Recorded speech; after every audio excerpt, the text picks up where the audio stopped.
Brothers and sisters, beautiful Adelphoi, welcome back to Let the Children Come to Him, the YouTube channel where we talk about child trafficking, but also ways of child trafficking that may not be so commonly known and understood. I've been away for some time. I've been in my home country renewing my passport, and when I did, I found a Litfaßsäule. I will put a picture on. And these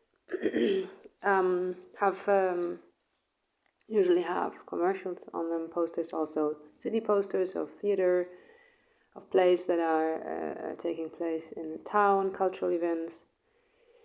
And I saw a poster of the lover boy technique displayed on one of those pillars, and I'm sure they have a name in English too. Litfaßsäule. To me, it's just totally a German thing.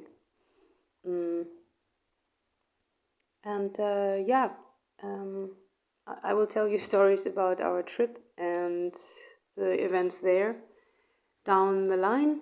But for now, I'm going to recreate a picture of the poster that I saw, or show you a similar poster on the screen right now, because my phone cracked on the way home, and I am unable to find the picture. So that brought me to thinking, because the first time I heard about the lover boy method was through someone I knew who told me about going to Hamburg, a big city in the north of Germany. That there's a, I don't know if you know Hamburg, but there's a so-called Red Quarter. It's called Reeperbahn, and it's been famous for this, that you can openly go and watch peep shows and stuff, similar to Amsterdam. And it's a city where child trafficking / prostitution of children and minors is very frequent. And so I heard about that and looked into this, and I found this lover boy method, and I was happy to see that there is education on that. But of course, here on this channel, we talk about on everything with a little spin, a twist, if you will. From the intro, if this is your first video watching, you may have heard that I refer to you as Adelphoi. It is a term that Paulus used, St. Paul used in his letters to the Romans, the Thessalonians, and other letters. It's referring to brothers and sisters in Christ and believers. There is a very cute word, a Greek word for believers that I have forgotten now. I'll look it up, maybe you'll see it on the screen. But I also thought about calling you guys that, the listeners of this channel and the viewers. So yeah, I'm a Christian, and I would love to keep my beliefs and my faith out of the speech. But in this case, the name of the channel hints at it. It's difficult to talk about these things for everyone, I think. I even believe that it's difficult for the people who do these things to other people, to minors, people who traffic, people who prostitute, profit off of prostitution, off of human lives. I think it's difficult for all of us, and I think the only way to get out of this is with Jesus Christ. And it's totally fine if you are an atheist, agnostic, Protestant, Catholic, neutral, never thought about it, don't care, angry at God. It doesn't matter. I just want to give a quick warning before we start. I will refer to Christian beliefs while discussing the twist. When we talk about trafficking, whether we call it human or child trafficking, it's equally awful, but of course our hearts ache more when we hear it's about children. We're not able to avoid talking about manipulation, violence. And today we're going to look, I know in this place there should be a video about Kiani Iade and the concealed threats, and how people pose invisible threats psychologically on people. It can happen to you, to me, to your child, to anyone you know, without you even knowing how people create environments of fear and anxiety around strangers, around people. But I think this is an important video that will help us down the line discussing Kiani Iyades and relate her theories onto child trafficking a little better. So this is I guess this is the Bundeskriminalamt, the Bureau of, I wouldn't know how to translate it, but I know there's an equivalent in the American language and in countries where English is spoken. But for now, we're just going to call it Bundeskriminalamt. You will have seen the term on the screen. Fake love. He promises love, but he forces you to do prostitution. What are lover boys? So I assume this poster that I saw in Germany on the Litfaßsäule was put up by the Bundeskriminalamt, because I have a hard time imagining who else would point out that lover boy method is a thing. It's a little blurry to see, but I will translate it for you anyways. If you're German, feel free to read along and correct me in the comments where I messed up translation. The tactic of the so-called lover boys is always equal. We're not going to go through this flyer because I have the BKA website in the next tab. We're going to go through their website because I saw this and I remember this, the hand signs here. I remember that this is a method to show, for victims to show people I need help. Unfortunately, there's no information on this part of the flyer. Maybe there's an extension that we can't see right now, but from what we see here, there is no explanation to these hand signs. So I went on their website, and it's a quiet gesture with a hand where victims can signalize that they need help in case you can't speak freely. This was invented 2020 by the Canadian Women's Foundation and has spread internationally, also in Germany. This gesture is not an official call for help, but a quiet one. And I guess what we see is a following of the hand gestures. You start out with your palm outwards, facing outwards, and your thumb being in the normal resting position, then folding your thumb in and closing your fist towards someone to signal help. They don't really say that. It's just like you have to assume that this is what it is, but I guess it's self-explanatory. You shouldn't react in panic,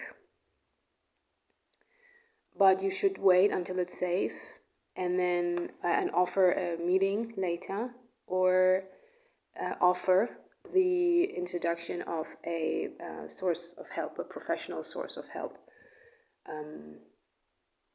depending in which country you are right now. This can be different things.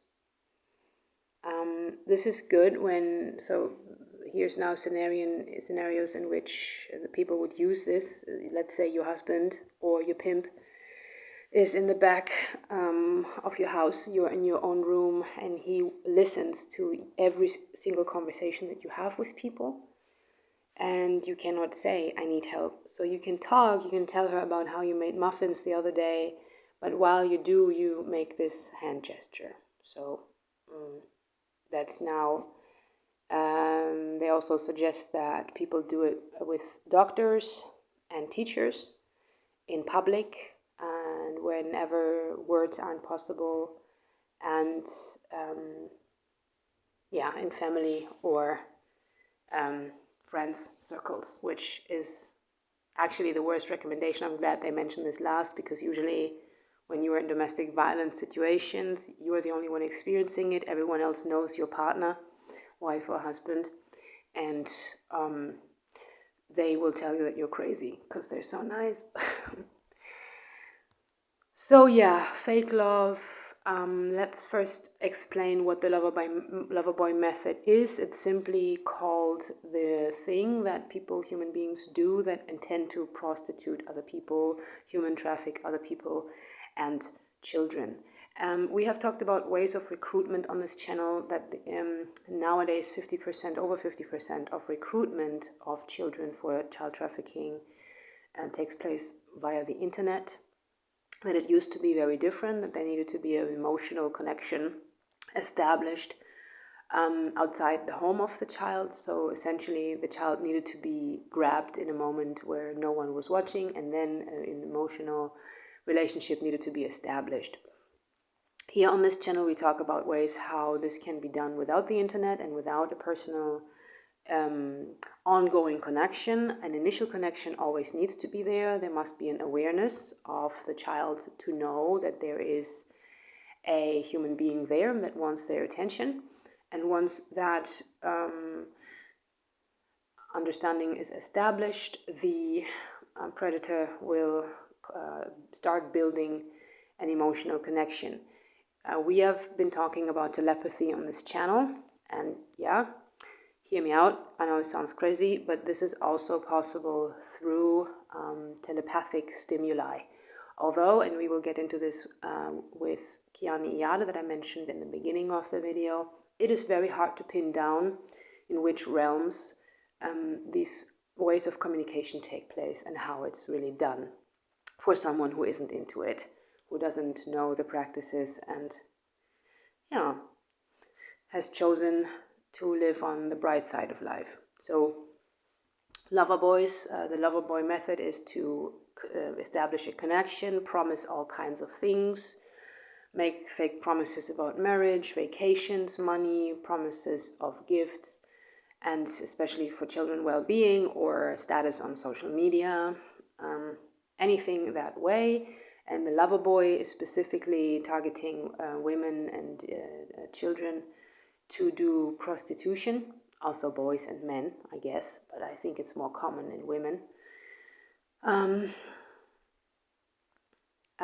to establish a connection, to bring gifts with the pimp money, bought with the pimp money, and to make them feel like princesses, and I'm gonna buy you the whole world, or I love you and I want to marry you, and then they turn out to be a pimp, and by that time they have already broken down their victim emotionally through domestic violence, subtle manipulation, maybe even physical violence. Usually it's done psychologically and emotionally. And the term for that, we have talked about this already, is seasoning. It's a very important term that will come up over and over again. You will ask yourself, why are we not going deeper into child trafficking and talking about the essence of it? There's plenty of videos that talk about the ways of child trafficking that we already know about, and there's tons of website, and I will show you also here once again helplines.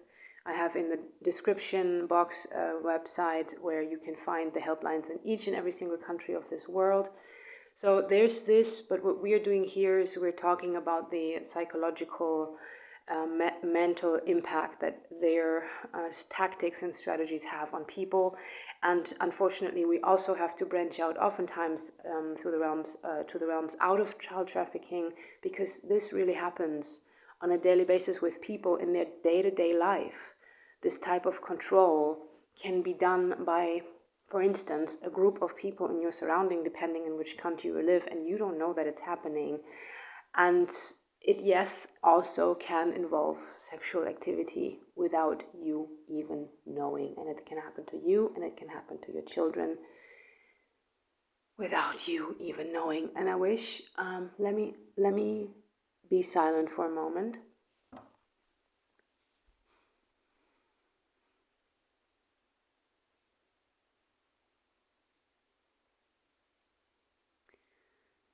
Psalm 37. Do not fret.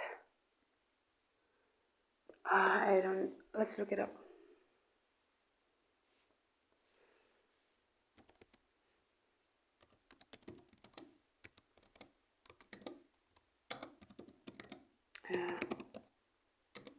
Because of those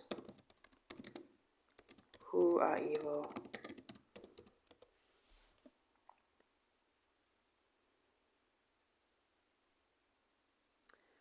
Do not fret.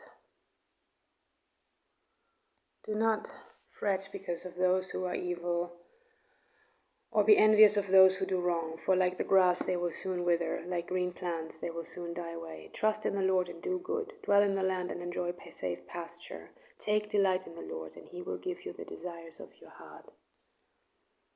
There's another line in this here. Refrain from anger and turn from wrath. Do not fret, it leads only to evil. So I love this because when, like I said in the beginning, when we look into these things, maybe it's not as extreme as it is in my case for everyone, but I think we can all agree that these things make us sad and sometimes even scared or angry. And fear and anger are sins that take us away from our Savior, the only one who can make this okay again.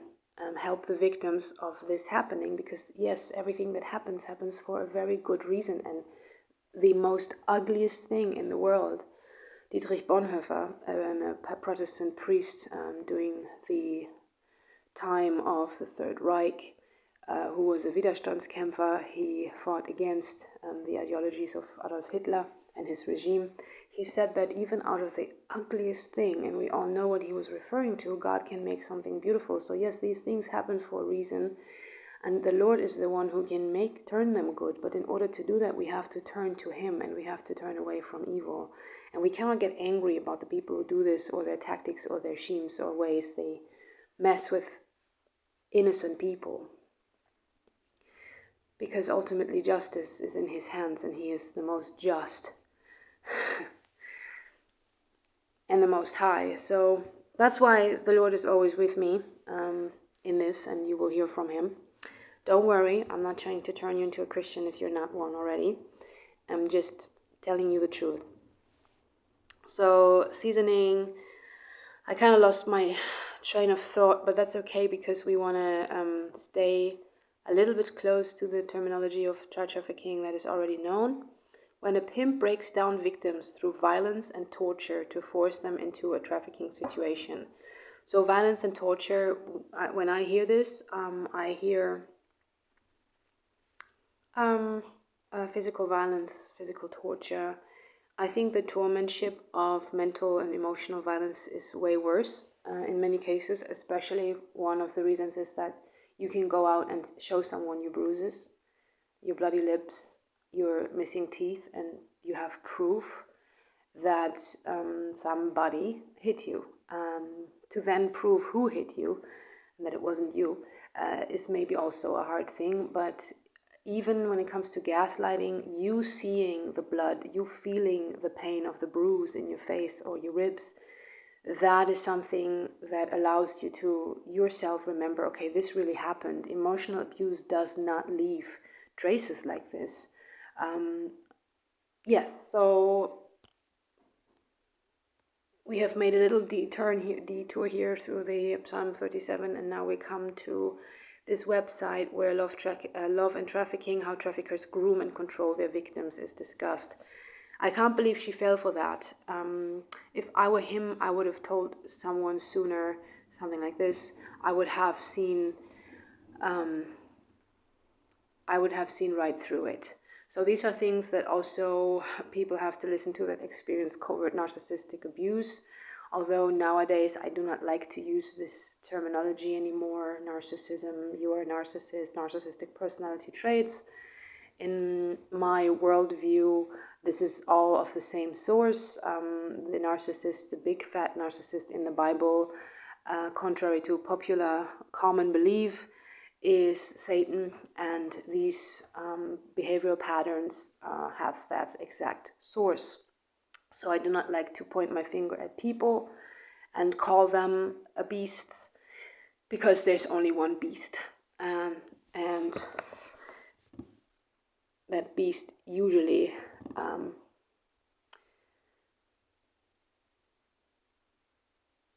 lives within us and not within others, and we have to focus on the evil that comes from us and not from the people around us. So I do not like to throw terms like this around anymore. They're not introducing the article by saying that it's super difficult to not fall for this, that there's very specific ways that are sometimes crafted for each and every individual. During the honeymoon phase of the lover boy method, people scout out your fears, and a lot of questions are asked. You might find yourself telling them about the worst and horrible things in your childhood and in your life, and how you coped and what you haven't overcome, and you will find them to be perfect listeners. They will be super caring and saying the right things, and you will just feel right at home because finally someone listens, finally someone hears your sorrow. But what this is to do is to scope out, literally paint a map, draw a map of how they can later manipulate you and hold you little. Because as long as we're in a state of fear, there can't be love. And God, Christ, is love. And without love, there can't be trust that it's okay, that it can be okay, that it will be good. So if they can keep us people in a state of fear, we are way easier to be controlled. That's for everyone, also the perps. Oftentimes, and I want to say this here, perpetrators are also being, having been groomed. Obviously, they weren't born perps, or pimps. They were slowly created, and the things that happened to them throughout their childhoods and in their lives has caused them to become what they choose to be today. So this is for all people. Targeting the victim, traffickers adapt at identifying people with noticeable vulnerabilities or needs. For instance, an alone raising mother that isn't living in her home country and has a financial deficit and needs living space. Perfect. That's it. That's what you want as a pimp or a perp, to traffic them. That's perfect conditions. They may scour specific locations such as bus stations, shelters, or local malls, looking for someone without a safe place to stay, or who they may be able to charm with their flattery and attention. Attacking the ego is a very common thing. Flattery usually works with people because it makes us feel good. It releases endorphins, and I call it demonic attention, is what many people crave for. People that are looking for love in this world fall victim to this often. They may look more closely at the people in their lives who are vulnerable, both children and adults, someone who has been through a bad breakup. So we get the idea, we need someone vulnerable. They target them and use location-based apps.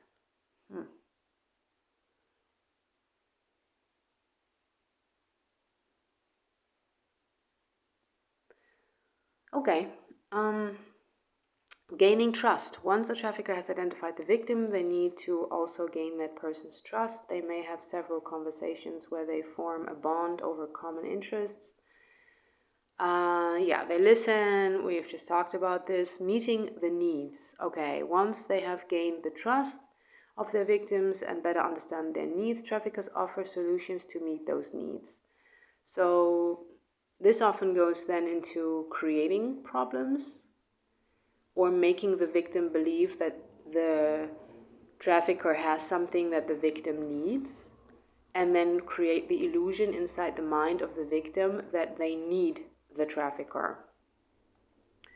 A job or something less tangible like love, affection, and a sense of belonging or confidence. By fulfilling these needs, traffickers gain power, the power to provide, and the threat, often unspoken, to take away what the person thinks they have gained. Yeah, that's what I just said. And often unspoken, the implicit, the implication of, okay, for instance, this is a very good example how the structures of this country that I'm currently living in are. In order to get a gas bottle refill, I have to go to a store and order it, pay for it, and then when it gets delivered, it will be put out of my house, in front of my house, or wherever. Usually it's not a regular thing. So I wrote a message to the shop owner. It's a small business, so you usually you have to go and pay before you get the delivery. And I wrote a message beforehand to explain that we had moved. And for several reasons, good reasons, where we are, it's nice for me to know that not everybody knows exactly where I live. And so I'm not very happy to give out my address left and right. So I described, we live up a big scale. It's not a ladder, it's stairs. Stairway, and it's a lot of stairs and steps, and so I was like, you know what, put it down there. I will put the empty bottles there, you can pick them up, and put the new one there. And I said, please write me a message the day before you come, so I can put them out in the morning. When I wake up, I will go down, I will bring them, then you will see them and you can exchange them. I go to the store, he hasn't seen the message, it's always, as per usual, big palaver. And he asked me several times, where do you live? Where do you live? Where do you live? Where exactly do you live? And I don't want to tell him, so I say, it's fine, just put them down there, it's fine, it's fine, it's fine. Now, I asked him to write a message the night before he comes. I am aware that he may not be able to remember, but latest the moment he loads my gas bottle in his truck, he remembers, oh, okay, I need to write to her so she can put out the bottles. I hear someone sneaking around the house, talking to himself, and then I hear at some point the clunk of a gas bottle just before I was about to hit record. And I realized, okay, the man is here. He hasn't written me a message. I look into my messenger app, and there it is. I'm here now. I have the gas bottle. That's it. And I'm like, okay, so that's my part of the deal. I bring my bottles. You don't have to walk the stairs. I do that myself, and it's not a problem. And I offer this to you. And that's my condition. That's how I want it done. But he says no. And in this case, he used the gas bottle as a means to pressure me into saying, well, you want your gas bottle and you don't want to miss me come here. I'm going to not bring you the gas bottle to your conditions unless you tell me where you live. Yeah. That can be one way of not saying that they're going to retreat something that you think you need or that you need. Isolation is one of the most important things. For instance, we've just mentioned this in covert narcissistic abuse, where surrounded by friends and family, you will try to reach out to someone and you say, maybe, something's wrong. This one thing that he or she did, it was awful and it scared me, and I'm crying myself to sleep since 3 weeks now, and I can't stop crying, and I cry in secret because I have to, because if he sees, then he will punish me even more with invisible punishments that only I can feel. Because he knows me and I know him, and I need help, and your relatives will tell you you're crazy. And I think, and that's why this channel exists, I want to highlight the invisible parts. Like the story I just told you about the gas bottle, it was super awkward to tell you because many people, especially perps in general, if they hear this story, they will say, you are crazy. He just tried to bring you the gas bottle. What's the problem? He was trying to be nice. He wants to know where you live so he can do his job. You're insane. And that's a means of perception. I'm living in a country that you're not living in if you write this to me, or I'm living in a country as a stranger if you are living here as a native. It's an experience that you cannot relate to. And it goes like this with each and every single experience each of us have, and the only one who knows what we're going through is the Lord, and we will never be able to go to someone and convey what it feels like to be us. And so for me to tell you this story is a huge opening up to a vulnerability. It's not pleasant because I don't like to, in my personal life, to convince people, oh no, yeah, the bus driver did make a gnarly comment about my child. It wasn't okay, it wasn't appropriate, because everyone else will say, you're crazy, that's just the way they are, that's not gnarly, that's normal, that's just what they do, sit on my lap. Because they live here and they have to deal with the people and they need their reality to be okay, or whatever is their perception and their reasoning. So yeah, isolation is a big, big, big, big thing. It's a thing that happens quietly and can happen even when you're surrounded by your church community, your family, your friends. You can still be isolated in this. Traffickers need to put themselves at the center of the victims' lives to create a near total dependency.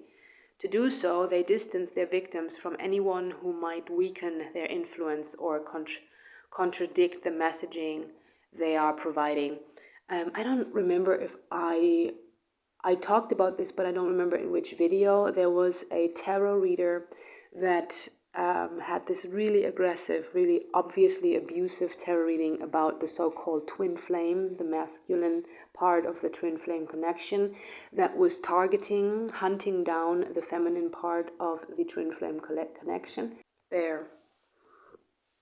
So this is the things that she said in her video. They are strategical. They think what to do to get to you. They want to invest in you because you are valuable. They want to cut the memories that you are having. They want to make a mark, an imprint on your heart, so you memorize them for the rest of your life. They want to create a bubble, just you and them. In a time where you are hopeless, when there's something you will need, they will be very available to you. They are hiding their feelings from you, but you won't be able to hide from them. They will watch you on social media, or other means. They will know your emotions and moods just by looking at you. They will form a deep connection with your animal. I wrote, if you know, you know. They will not let you go. They will communicate with you telepathically. You will be all the time connected to them. You will feel them all the time. This is called soulmate connection, you know, very deep. This is my commentary. I could go on, but okay, so that's from that reading, and this is not the only reading out there on the YouTubes of tarot reading. This is literally the definition of seasoning and recruitment for trafficking.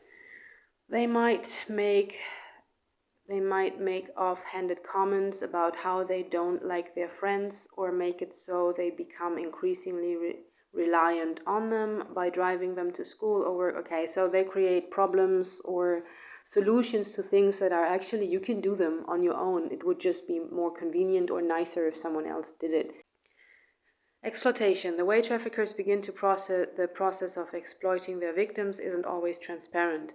They may start slowly by pushing their victim to doing things they might be uncomfortable with, like asking them to have with a friend or once, or arranging a date for them as a way to make some quick money. Over time, the victim may be conditioned to believe that what they are being asked to do is normal. They may even feel like they owe their trafficker for all they have done for them. That's a big one. I think this relates to self-preservation over unconditional love, where people even, people are not aware. Even a pimp that says, I need money, maybe he doesn't really need it, but maybe his mindset is in a place where he's like, okay, when I was a kid, we didn't have money, and if I had any money, my mother took it away from me, or if I had food, my siblings would get it, or whatever is the root of his pattern of thinking, if I don't have this and this and that, I am worthless. And knowing our world, we all know how difficult it actually is to legally earn so much money for many people. It's very difficult. Some people are extra smart and they are in the stock market or whatever. But to legally earn so much money that you can buy yourself all you ever wanted, that's not easy. So to be a criminal makes sense to many. And in their mindset, this is normal and what they're doing isn't bad. That's something to always remember, that people, whenever there's egocentrism, there's the devil, because everything me, self-care, self-love, that's the devil. Taking care of others, loving others, forgetting about oneself, because honestly, the one who cares for us is Jesus. Yeah, the feeling of you owe me, And to feel that, oh, they did this for me, now I have to give something back, can be so overwhelming, so overpowering. But it's not true. If somebody thinks of you as a lazy sloth thief, but you have never stolen anything, that's just a perception of them viewing you. And for someone to say, I did this for you, now you owe me, that's just a perception of them viewing you. What you see is, you did this for me, I am very thankful. And that's it. Maintaining control. After traffickers establish control over their victims, they have to carefully craft strategies to maintain it. These strategies differ depending on the person or the situation. In many cases, physical force is not necessary. The trafficker might keep their victim in the trafficking situation by continuing to isolate them, threatening them, or their loved ones if they attempt to leave. That's a very common thing in molestation of children. Within the family, oftentimes the relative will tell the kid, if you tell your mom this and that will happen, either they will get punished physically or they threaten to do something to the parents, oder. Trafficking situation. If they attempt to leave, controlling them through their addiction or even manipulating their sense of self. So that's another very common thing, I think, in the realms of actual prostitution and open trafficking, kids standing on the street, that the perpetrators will hook the victims onto a drug. Sometimes losing the idea, the illusion, like for instance, marijuana is a good one because everyone somehow seems to think that smoking weed is kind of really cool. And so as a kid, it's like, whoa, I'm smoking weed.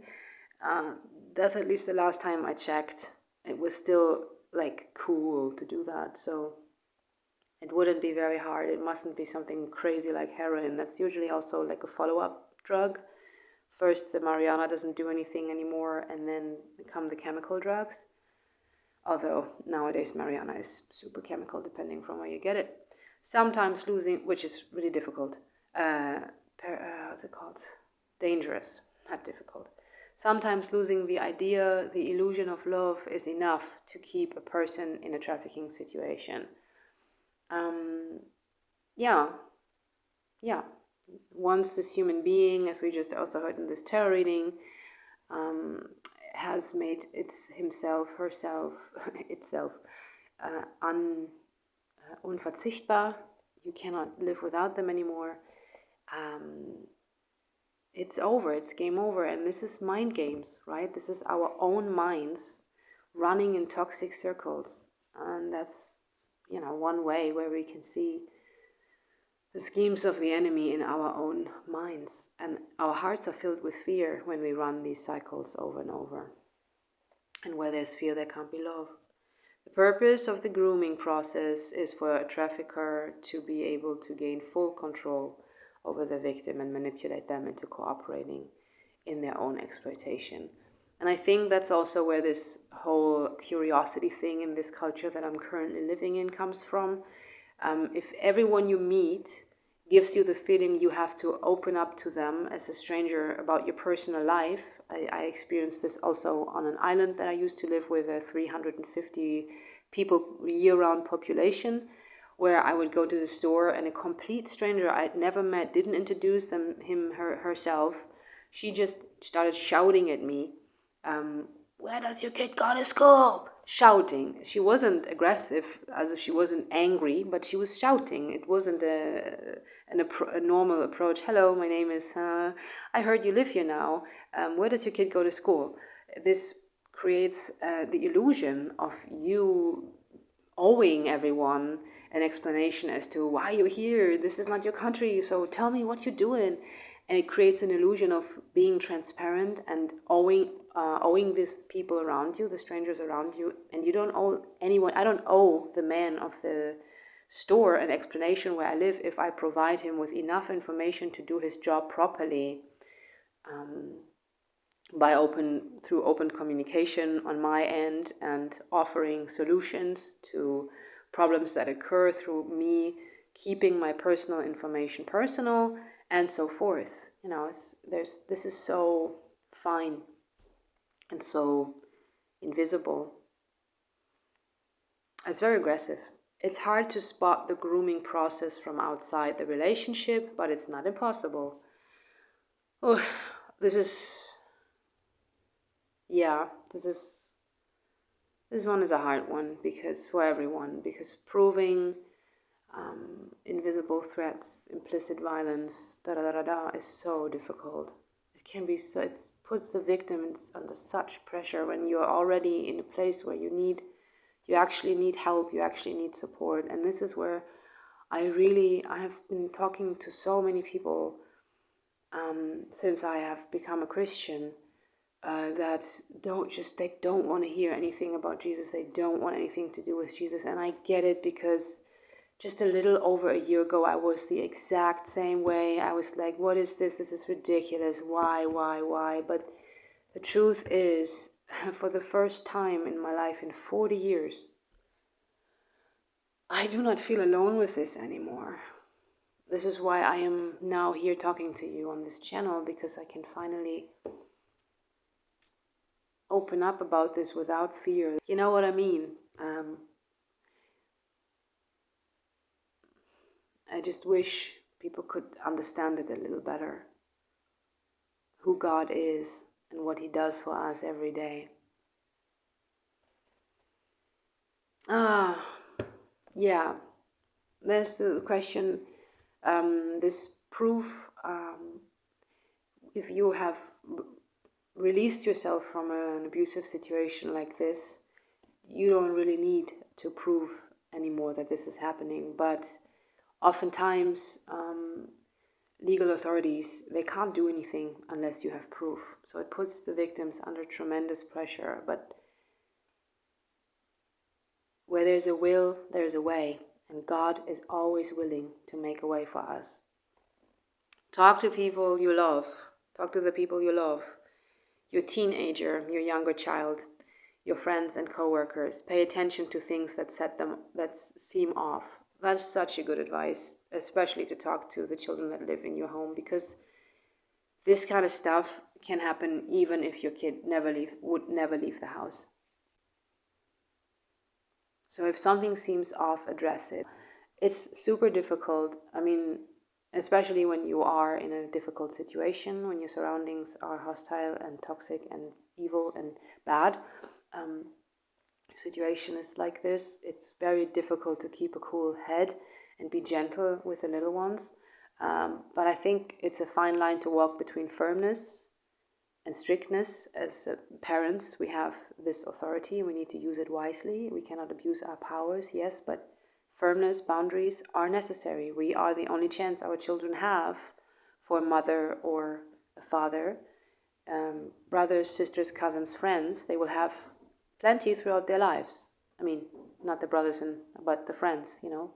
Parents are not supposed to be friends. So I think it's important to remember that to a certain extent, it's necessary for our children to open up towards us, especially if other adults are involved in their lives. Like it's, for instance, never okay to have secrets with other adults as a child. So talk to your children.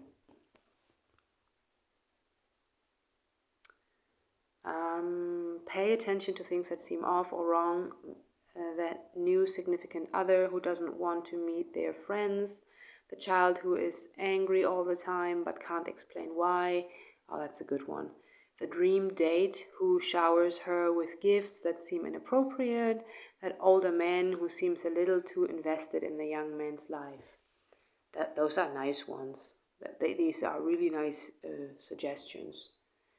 Take our pledge and make a promise to educate yourself. Aww, and talk to your loved ones. Aww. If you are concerned they are being groomed. Oh, this makes my heart feel so warm. These are hard conversations to have, but they could be saving someone from being victimized. Understanding what grooming looks like is the first step. Oh, this is so wonderful. I love this so much. And you always have the quick exit button in case someone's looking over your shoulder. And then also you can, I think for some websites, set up, and also for your browser, that no one sees that you've looked up this stuff. This made me feel good. yeah, there's hope. There's hope in Jesus Christ. If you are ever in a pickle, if you're an atheist, if you listen to this and you're like, this woman, you know what she says, I can relate to that, this makes sense, but why does she bring up this Jesus stuff? Just forget about it. It's fine. You don't have to worry about it whatsoever. But if you ever find yourself in a situation where you cannot, for the life of it, get out of on your own and no one will help you, you know, who knows? None of us are protected from stuff like this happening. This could happen to each and every single human on planet Earth at any given moment in time. And if this ever were to happen to you, just reach out. Just say, God, I know you know, maybe you're not there, I don't know, but just please help me. Like, if you ever find yourself on your knees and you don't know where to go, what to do, just ask him. And because he's listening right now. He's hearing your thoughts right now. And he knows all your fears and everything you've been through. He knows it all. And he wants to make it right and he wants to make it good. And he will wait. So do not worry about anything regarding me talking about Jesus in this video. I hope this helped you. Be blessed to the core of your being wherever you are in this world. I pray that the Lord showers you with his blessings and that he shows you his goodness one way or the other. Be blessed, my beautiful Adelphoi. I love you in Jesus' name. Amen. Amen. Amen.